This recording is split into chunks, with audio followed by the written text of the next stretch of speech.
Hello everyone, स्वागत है आपका इस पैरस यूट्यूब चैनल पे। मेरा नाम है शौर और मैं बीएससी नर्सिंग का स्टूडेंट हूँ। आज के हमारे इस वीडियो में हम बात करने वाले हैं नर्सिंग एप्टीट्यूड के हमारे मॉडल पेपर 8 के बारे में, जिसमें हम लोग प्रॉपर तरीके से 25 क्वेश्चंस को सॉल्व करेंगे और देखेंगे कैसे क्वेश्चंस आते हैं। ठीक है, तो इसमें हम लोग ए टू जेड प्रॉपर देखेंगे कि जो भी चैप्टर वाइज रिगार्डिंग जो क्वेश्चन पूछे जाते हैं तो उस सबको देखेंगे।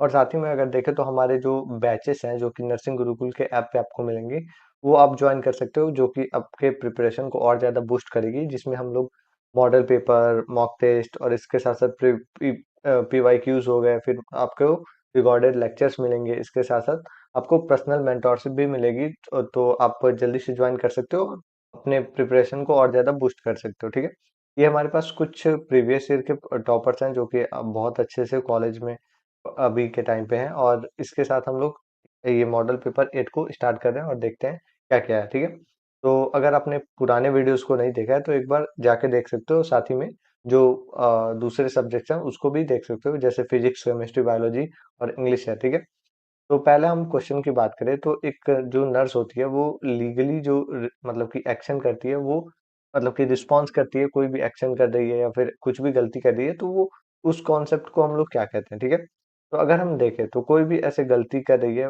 जो भी नर्सेस हैं तो वो बहुत ज्यादा पहले तो मतलब कि रिस्पॉन्सिबिलिटी वाला काम होता है हॉस्पिटल के अंदर काम करना, सबकी बातों को सुनना और सबको अपनी डिग्निटी को मेंटेन करके चलना, ये बहुत ज्यादा इंपॉर्टेंट होता है। ठीक है, तो इसमें हमें क्या-क्या देखना चाहिए, तो पहले तो जो भी मतलब कि प्रॉपर मैनर से रहना चाहिए, जिस जो कि हमारा शिष्टाचार हो गया। ठीक है, निष्ठा हो गया, लॉयल्टी हो गया। ठीक है, इसके साथ साथ हम देखें तो अकाउंटेबिलिटी है। ठीक है, जो कि हमारा जवाबदेही हो गया। ठीक है, इसके साथ साथ हम देखें तो सिंपैथी है। तो अगर हम देखें जो भी हमने गलती किया है या फिर कोई भी ऐसे लीगली रिस्पॉन्स हमारे ऊपर आ रहा है, तो वो क्या होता है, तो जवाबदेही मतलब कि अकाउंटेबिलिटी होती है, जो कि हमें ऐसे बताना होता है कि जो भी हमने गलती किया है या फिर ऐसे कुछ भी गलत हुआ है तो क्यों हुआ है, कैसे हुआ है। ठीक है, क्वेश्चन नंबर 2 की हम बात करें तो ऑब्टेन मतलब कि जो भी पेशेंट है वो कंसर्न हम लोग लेते हैं बिफोर।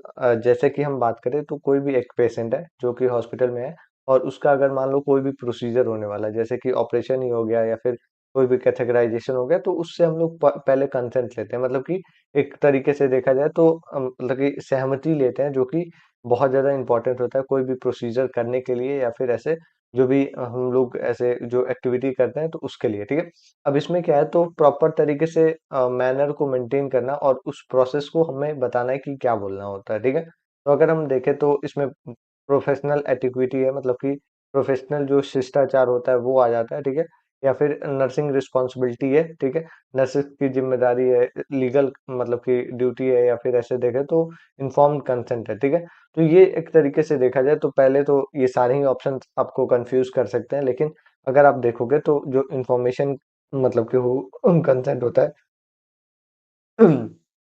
इंफॉर्मेशन कंसेंट होता है, तो उसको हम लोग इन्फॉर्म कंसेंट, जो कि हमारा सूचित सहमत सहमति वाला ऑप्शन होता है, जो कि हम लोग इसमें फॉर्म को ऐसे साइन कराते हैं कि जो भी हम लोग कर रहे हैं आपके प्रोसीजर को, वो प्रॉपर तरीके से एक्सप्लेन करने के बाद ये कुछ भी ऐसे गलती होती है या फिर ऐसे कुछ भी होता है, लीगल एक्शन होता है, तो ये सब हमें पहले से ही अवेयर करना होता है। ठीक है, क्वेश्चन नंबर 3 है, जो कि हम अगर देखें तो हमारा जो मोस्ट इम्पॉर्टेंट प्रायोरिटी जो इमरजेंसी केयर होगा उसको हम लोग ऐसे कैसे देखते हैं। ठीक है, तो अगर हम देखें तो डॉक्यूमेंट करते हैं, रजिस्ट्रेशन करते हैं, बिलिंग करते हैं, या फिर ऐसे सेव लाइफ करते हैं। ठीक है, अगर आप हॉस्पिटल के अंदर जा रहे हो, आपकी ही एक्सीडेंट हो गई है, बहुत ज्यादा सीरियस कंडीशन है, तो उस केस में अगर जाते हो तो वहां पे क्या होना चाहिए, पहले तो आपकी डॉक्यूमेंटेशन होनी चाहिए। ठीक है, या फिर ऐसे रजिस्ट्रेशन होना चाहिए, या फिर बिलिंग पे ध्यान देना चाहिए, या फिर लाइफ को सेव करना चाहिए। तो उस केस में अगर देखा जाए तो सबसे इम्पोर्टेंट जो है वो आपकी जीवन को बचाना इंपॉर्टेंट है, जो कि आपके लाइफ को सेव करना इंपॉर्टेंट होगा।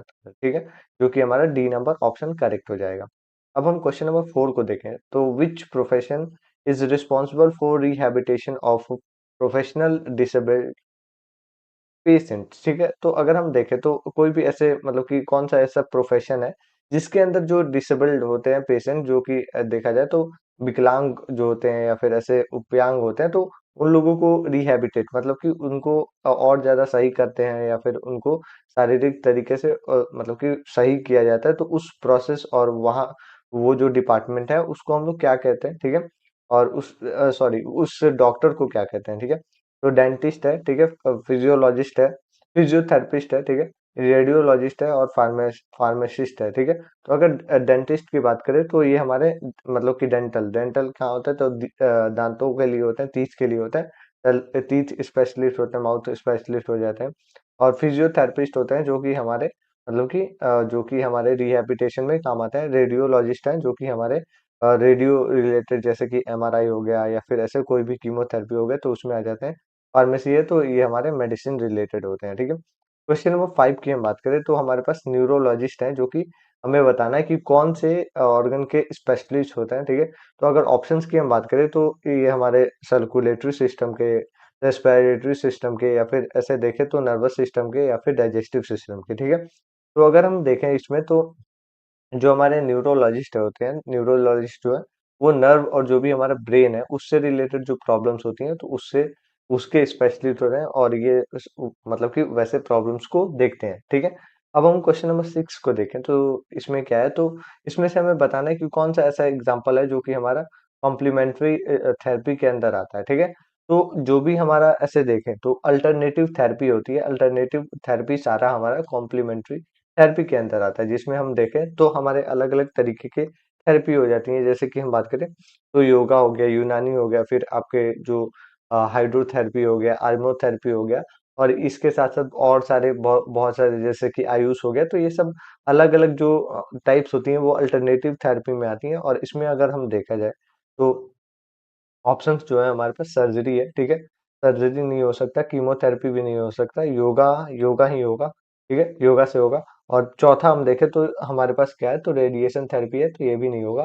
तो हमारा सी नंबर करेक्ट ऑप्शन हो जाएगा जो कि हमारा अल्टरनेटिव थेरेपी हो जाएगा, ठीक है। अब हम क्वेश्चन नंबर 7 को देखें तो हमारा जो बायो हैजार्ड है, बायो हैजार्ड का जो सिंबल साइन होता है वो क्या इंडिकेट करता है, ठीक है। तो अगर देखें तो हैजार्ड मतलब कि रेडिएशन हैजार्ड को दिखाता है, इलेक्ट्रिक हैजार्ड को दिखाता है, या फिर इन्फेक्शन या फिर फायर हैजार्ड को दिखाता है।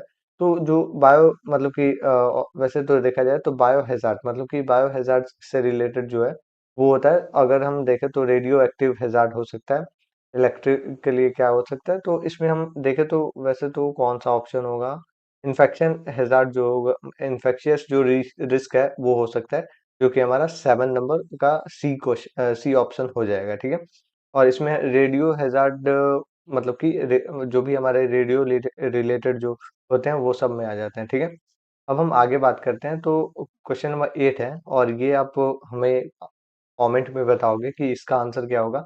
मैं एक्सप्लेन कर देता हूँ, ठीक है। तो क्वेश्चन नंबर 8 क्या है, तो कौन सा ऐसा इसमें से ऑप्शंस में से डिजीज है जो कि ऐसे देखें तो ब्लड के थ्रू ऐसे दूसरों में ट्रांसमिट होता है, ऐसे मतलब कि फैलता है, ठीक है। तो अगर ऑप्शंस की हम बात करें तो पहला डायबिटीज है, HIV एड्स है, ठीक है, हाइपरटेंशन है और अस्थमा है, ठीक है। तो इसमें से बताना है एक सिंपल वर्ड में हम देखें तो नॉन कम्युनिकेबल होता है लेकिन ब्लड के थ्रू कम्युनिकेबल होता है। तो ये हमें बताना है कि कौन सा इसमें से डिजीज होता है। आप कमेंट में बताओगे कि 8 का क्या होगा, ठीक है। अब हम क्वेश्चन नंबर 9 को देखें तो क्वेश्चन नंबर 9 क्या है, तो हमारा जो फर्स्ट स्टेप होता है डिजास्टर मैनेजमेंट का, तो वो क्या होता है, ठीक है। तो डिजास्टर मैनेजमेंट में हम देखें तो हमारे कुछ 5 स्टेप्स होते हैं, ठीक है। तो इसमें पहले हम लोग प्रिपेयर करते हैं, फिर प्रॉपर तरीके से अवेयर करते हैं सबको। अवेयर अवेयर करने के बाद प्रॉपर तरीके से अगर मतलब कि हम लोग इन दिन मतलब कि जो भी फिनोमिना या डिजास्टर होने वाला है तो उसके इंटेंसिटी को देखते हैं कि कितना है। उसके बाद से हम लोग रिहैबिलिटेट और रिस्पॉन्स और इस तरीके से रिकवरी हम लोग करते हैं, ठीक है। तो इसमें ऑप्शंस को हम देखें तो रिकवरी रिकवरी हम लोग बाद में करते हैं, ठीक है। रिहैबिलिटेशन तो ये भी हमारा लास्ट ही स्टेप में आता है। प्रिपेयर्डनेस हम लोग का पहले आता है जो कि हम हमारा तैयारी होता है, ठीक है।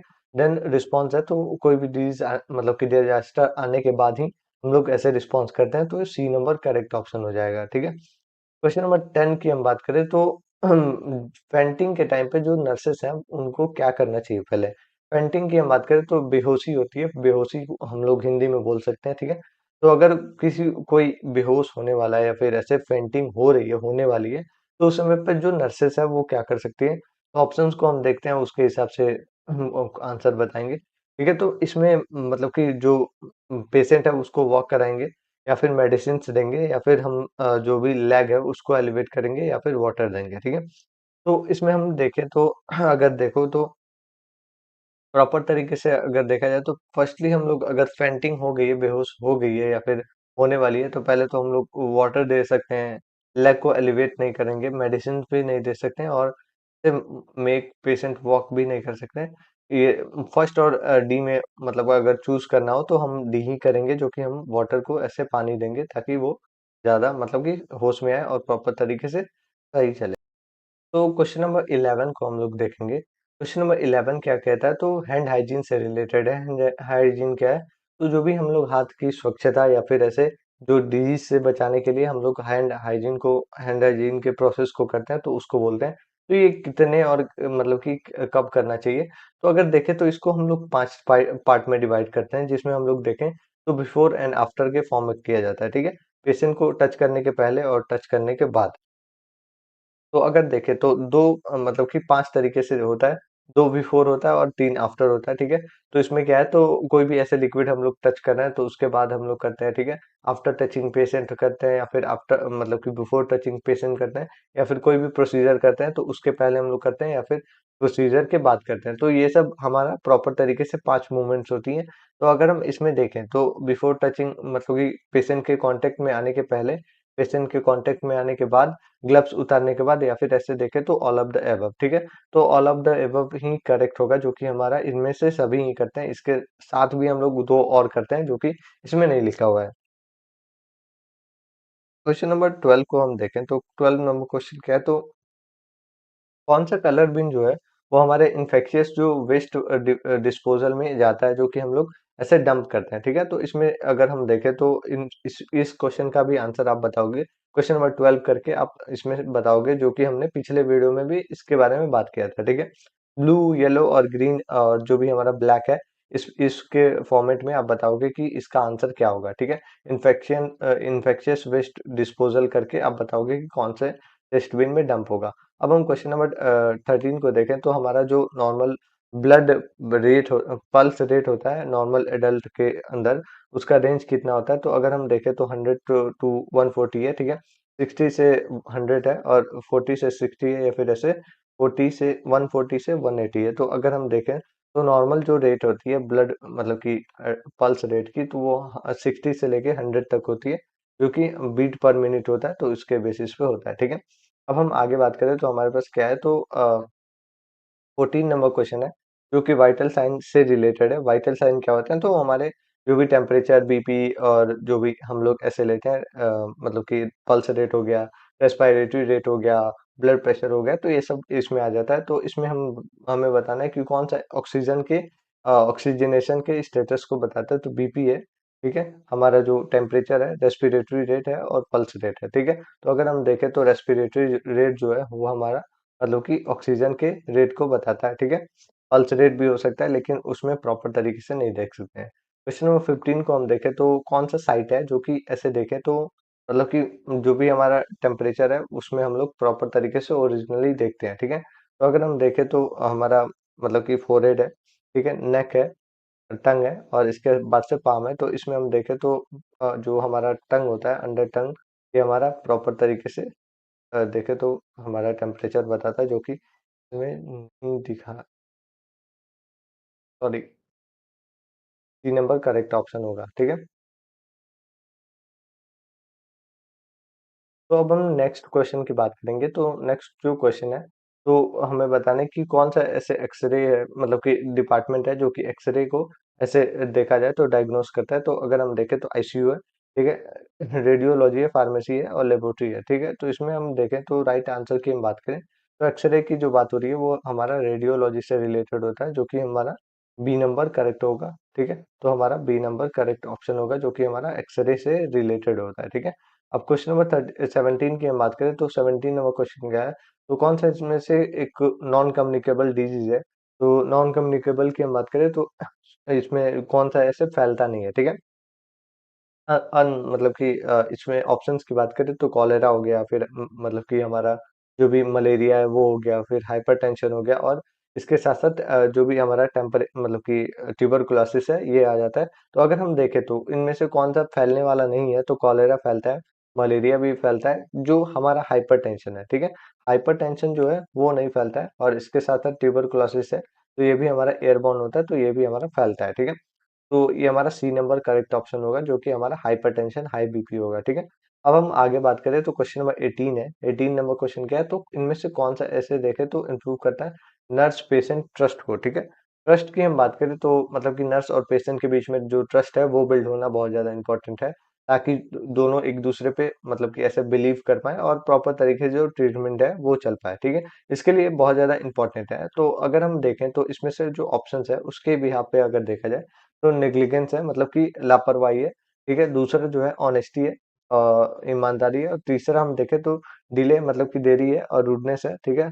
तो इसमें हम देखें तो जो राइट आंसर होगा जो कि हमारा ऑनेस्टी अगर है, तो प्रॉपर तरीके से जो भी पेशेंट है वो भी ऐसे खुश रहेगा और प्रॉपर तरीके से वो अपनी भी बातें खुल के बताएगा कि हाँ मुझे ये कंडीशन है और इसको से मुझे रिलीफ चाहिए। क्वेश्चन नंबर 19 है। 19 क्या है, तो फुल फॉर्म हमें बताना है सीपीआर का। सीपीआर की हम बात करें तो हमारा कार्डियोपल्मोनरी रिसस्टिटेशन होता है, जो कि हमारा बी नंबर करेक्ट ऑप्शन होगा, और ये बार बार ऐसे पूछा जाता है, ठीक है।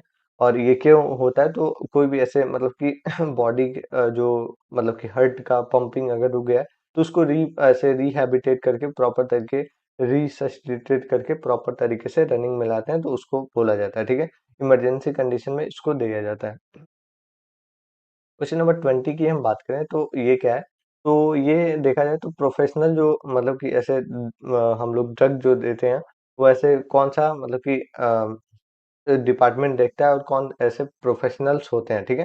तो अगर देखें तो हमारे पास सर्जन्स हैं और रेडियोलॉजिस्ट हैं, फिर हमारे फार्मासिस्ट हैं और फिजियोथेरेपिस्ट हैं। तो अगर देखें तो जो फार्मासिस्ट होते हैं वो सब ये ड्रग का सब कुछ देखते हैं और प्रॉपर तरीके से ड्रग देते हैं, ठीक है। 21 नंबर क्वेश्चन है। 21 नंबर क्वेश्चन क्या है, तो हॉस्पिटल एक्वायर्ड इन्फेक्शन को हम लोग क्या कहते हैं, ठीक है। ये क्वेश्चन मैंने बार बार ऐसे बताया है और रिपीट भी किया है। तो अगर हम देखें तो जो भी हमारा मतलब कि हॉस्पिटल के अंदर एंटर करने के 36 घंटे या 24 से 36 घंटे के बाद, ठीक है, आपको कोई भी ऐसे हॉस्पिटल से रिलेटेड आपको इन्फेक्शन होता है, जैसे कि जो दूसरे लोगों को हुआ है या हम आपको भी हो गया, जैसे कि आपका मतलब कि तो मान लो कि हेपेटाइटिस हो गया है, या फिर कोई भी ऐसे हेपेटाइटिस बी हो गया है, या फिर कोई भी ऐसे कंडीशन हो गया जो कि हॉस्पिटल में आने के बाद ही हुआ है, तो उसको हम लोग नोजोकोमियल इन्फेक्शन बोलते हैं, जो कि हॉस्पिटल एक्वायर्ड इन्फेक्शन है, हॉस्पिटल से मैंने एक्वायर किया है, ठीक है। तो उसको हम लोग नोजोकोमियल इन्फेक्शन बोलते हैं, जो कि हमारा बी नंबर करेक्ट ऑप्शन होगा, ठीक है। अब इसके बाद से हम आगे बात करें तो हमारे पास मतलब कि 22 नंबर क्वेश्चन है कि कौन सा ऐसे मतलब कि पर्सनल जो क्वालिटी है जो कि इनिशियल होता है हमारे प्रोफेशनल नर्सिंग प्रोफेशन के लिए, तो इसमें हम देखें तो हमारे पास अलग अलग ऑप्शंस है, जिसमें हमारा फियर है, केयरलेसनेस है, ठीक है, कंपैशन है, इसके साथ साथ एंगर है, ठीक है। तो अगर हम देखें तो इसके भी यहाँ पे अगर देखा जाए तो अलग अलग तरीके से इसको देखा जा सकता है। जो पर्सनल ऐसे क्वालिटी है जो कि नर्सिंग प्रोफेशन के लिए इंपॉर्टेंट है, हमें फियर मतलब कि डरना भी नहीं चाहिए, केयरलेसनेस तो लापरवाह भी नहीं होना चाहिए, ठीक है, कंपैशन है तो करुणा होनी चाहिए, और एंगर नहीं होना चाहिए, ठीक है। तो सी नंबर करेक्ट ऑप्शन है जो कि हमारा ये कंपैशन हो जाएगा, ठीक है, क्रोध नहीं होना चाहिए, ठीक है। क्वेश्चन नंबर 13 है, जो कि हम देखें तो कौन सा ऐसा एक्शन है जो कि प्रिवेंट करता है क्रॉस इन्फेक्शन को, ठीक है। कौन सा हम लोग एक्टिविटी करते हैं जो कि इन्फेक्शन को ऐसे बचाता है, मतलब कि इन्फेक्शन को नहीं होने देता है, ठीक है। तो इसमें हम ऑप्शंस की बात करें तो पहला ऑप्शन जो है मतलब कि शेयर करना ऐसे इक्विपमेंट्स को, डिले करना जो भी केयर है, और इसके साथ साथ हम देखें तो हैंड हाइजीन को मेंटेन करना, हैंड वॉशिंग करना, और इग्नोर करना जो भी हाइजीन है, ठीक है। तो अगर करेक्ट ऑप्शन को देखें तो क्रॉस अगर इन्फेक्शन को बचाना है तो हमें प्रॉपर तरीके से हैंड हाइजीन को हाथ धोने रहने चाहिए, ताकि जो है इन्फेक्शन ना फैले, ठीक है। ये कॉमन मैन भी ये फॉलो कर सकता है, ठीक है। तो क्वेश्चन नंबर 24 की हम बात करें तो ये क्या है, तो जो भी हम मतलब कि सेफ्टी मेथड हम लोग यूज करते हैं पेशेंट के आइडेंटिफिकेशन के लिए, वो कौन कौन सी होती है, तो हम देखें तो बेड मतलब पोजीशन है, रूम नंबर है, पेशेंट आईडी बैंड है, और ड्रेस है, ठीक है। तो अगर हम देखें तो बेड पोजीशन तो कोई भी हो सकता है, रूम नंबर भी एक रूम में बहुत सारे लोग हो सकते हैं, जैसे कि जनरल वार्ड हो गया। तो जो हमारा पेशेंट का जो मतलब कि आईडी बैंड है, जो कि हमारा एक पेशेंट का सिंगल आईडी बैंड होता है, तो ये हमारा इसमें आ जाता है प्रॉपर तरीके से। हमारा सी नंबर करेक्ट ऑप्शन होगा, जो कि हमारा पेशेंट का आईडी बैंड होगा। ठीक है, तो अब हम इसके बाद से लास्ट क्वेश्चन की तरफ बढ़ते हैं, और ये लास्ट क्वेश्चन क्या है, तो कौन सा इसमें से हमारा प्रोफेशनल जो वैल्यू है जो कि इंश्योर करता है हमारे ऐसे फॉलो करने के लिए एथिकल रूल क्यों होता है। ठीक है, तो ये पेशेंट के जो राइट्स हैं या फिर जो नर्सेस का राइट्स है उसको शो करने के लिए ये बनाया गया है। जिसमें हम देखें तो मतलब कि आपके साथ जो कोई भी ऐसे लीगल इशू होता है या फिर आप कोई लीगल इशू करते हो, तो उससे रिलेटेड इसमें एक्शन लिया जाता है। ठीक है, तो इसलिए ये कोड ऑफ एथिक्स और जो भी एथिकल रूल्स हैं वो बनाए गए हैं। तो अब इसमें ऑप्शंस की हम बात करें तो फियर है, ठीक है, सिंपैथी है, और इंटेग मतलब कि जो भी इंटीग्रिटी है। ठीक है, इसके साथ हम देखें तो एंगर है। ठीक है, तो इसमें जो है राइट आंसर की हम बात करें तो इंश्योर करता है कि ये ईमानदारी को इंश्योर करता है, जो कि हमारा मतलब कि इंटीग्रिटी है। ठीक है, और ये हमारा राइट आंसर होगा, और इसी के साथ हम यहाँ पे खत्म करते हैं, और ये हमारा लास्ट क्वेश्चन था। तो अगर आपको ये हमारा बैच ज्वाइन करना है तो आप ज्वाइन कर सकते हो, जो कि हमारा मतलब कि नर्सिंग गुरुकुल के ऐप पे मिल जाएगा, और ये आपको प्रॉपर तरीके से रिकॉर्डेड लेक्चर्स और जो भी लाइव लेक्चर्स हैं वो प्रोवाइड होंगे। साथ ही में देखें तो चैप्टर वाइज एमसीक्यूज होंगे, मॉडल पेपर्स होंगे, और टेस्ट भी होता रहता है, मेंटोरशिप मिलेगा, और पीवाईक्यूज नोट्स और सब कुछ मिल जाएगा। तो अगर आपको ज्वाइन करना है तो नीचे कमेंट में आपको सॉरी डिस्क्रिप्शन में आपको लिंक मिल जाएगा, तो वहां से ज्वाइन कर सकते हो, या फिर ऐसे ऐप को डाउनलोड कर सकते हो, वहां से आपको मिल जाएगा। ठीक है, और व्हाट्सएप ग्रुप को भी ज्वाइन कर लेना, ताकि कोई भी ऐसे नोटिफिकेशन है वो प्रॉपर आपको मिल जाए। तो मिलते हैं नेक्स्ट वीडियो में, अभी के लिए thank you, have a good day और ऑल द बेस्ट।